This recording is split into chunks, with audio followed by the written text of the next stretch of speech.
we're gonna go down the list, and especially on the chuck wagon, I cook this way. I start cooking the thing that takes the longest to cook. So we're gonna cook our beans here. I love these Central American red beans. I read your instructions for Central American red beans, and you know we have probably 30 different kinds of beans downstairs. Some red, some paper like pony, some. So I went downstairs and I guessed. Did I get the right one? Beans. Some are different colors. You have Central American red beans on there. It looks pretty on the deal. Oh. On the plate, each bean has a distinct flavor. I'm just kidding around. Y'all know that, but I cook beans on how pretty they're going to be with what I'm cooking. So black beans look good. Never guessed you had citizens. Oh yeah. Now, whenever I cook beans, I like to start the water first, way ahead of time. So we're not going to do that tonight. We're just going to pretend like we're doing that tonight. Nope. You got water for me, I please, have ma'am? water for you.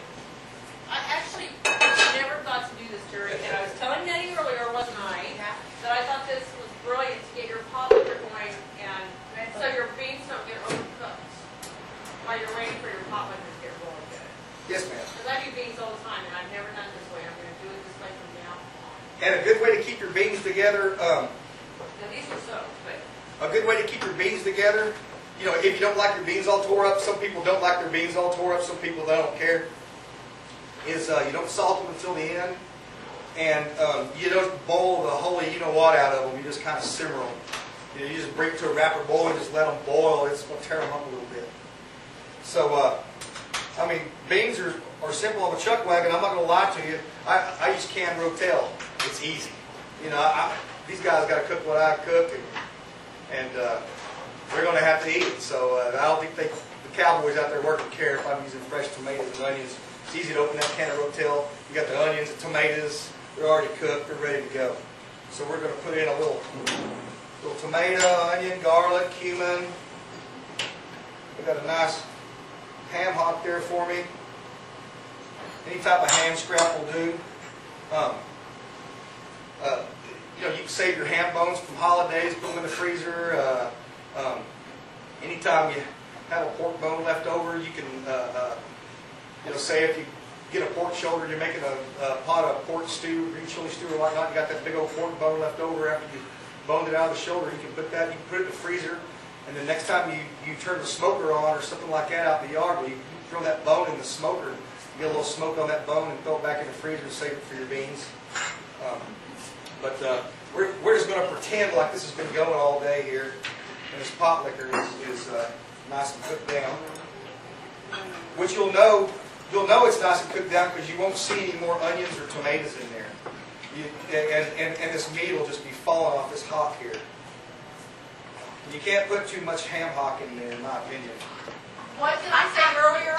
What did I say? They're all teasing me because Deb said, you must have like 9 or 10 ham hocks in there. I said, you cannot put too many ham hocks. Cannot put too many ham hocks in the beans. And then you just add the beans. They pre-soak these beans first. A lot of times, it's advantageous to pre-soak your beans ahead of time if you have time restraints. Out there cooking on that chuck wagon, I've discovered on different ranches the water has different levels of salinity, and so the water at the Guthrie Ranch on the 4/6 wagon, it takes about 3 days to cook a pot of beans with. It's gyp water. They call it gyp water out there. It has a lot of gyps in it. All right, now we are going to move on to the rice.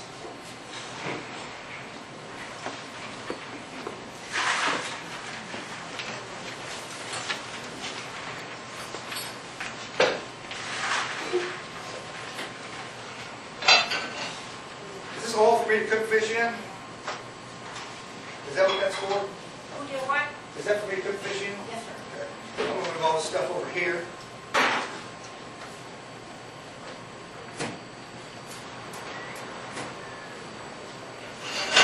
All right, now I want to rob just a little bit of oil out of here. Rob, looks like we got some down here. That's all the oil right there. And we'll put a nice little about an eighth of an inch. Not, you know, you don't want too much in there, but you want enough oil in there to kind of give the bottom of the rice like a risotto type crispiness once you're done, or kind of like paella or something like that, where it's crispy on the bottom. So I'm gonna heat this oil up. Anybody have any questions about anything I've done so far?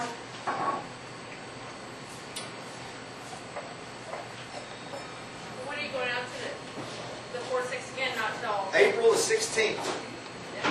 April the 16th, and it's up in the Panhandle, up at their ranch between Border and Panhandle, Texas. Yeah, it's last fall I got there for their fall branding. I got there the last week of September and the first 2 weeks of October, and I was sweating trying to work when I got there, and when I left it was sleepy. So, yeah, you just pack everything. I don't know what the weather's going to do up there. Alrighty, this oil looks like it's heated up a little. I'm going to go ahead and start these chilies a little bit. Now we've got some Poblano chili here that, just fresh raw Poblano chili that has been de-seeded and diced up fine here. They always do a good job of measuring my veggies here. I'm not that precise. but I make you look good. You make me look damn good.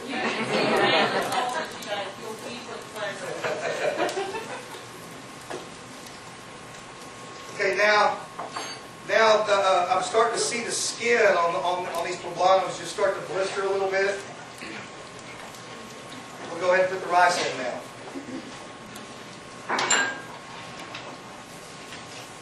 Now we don't want to fry this rice up too much. We don't want it to be too brown like a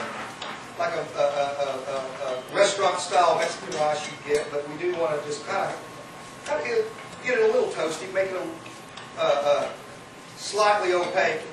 See, I don't know if y'all can see on that mirror, but some of the grains of rice are starting to turn opaque here. Kind of get chalky white looking. When all the rice is chalky white looking, I'm going to reach over here and just turn our beans down a little bit before they get away from me. When I'm stirring this rice, you can't be stirring this rice in a telephone ring and start jacking your jaw with somebody. You got to watch this here. If it burns, it's trash. There's no going back. There's no going back. Can't rinse them off.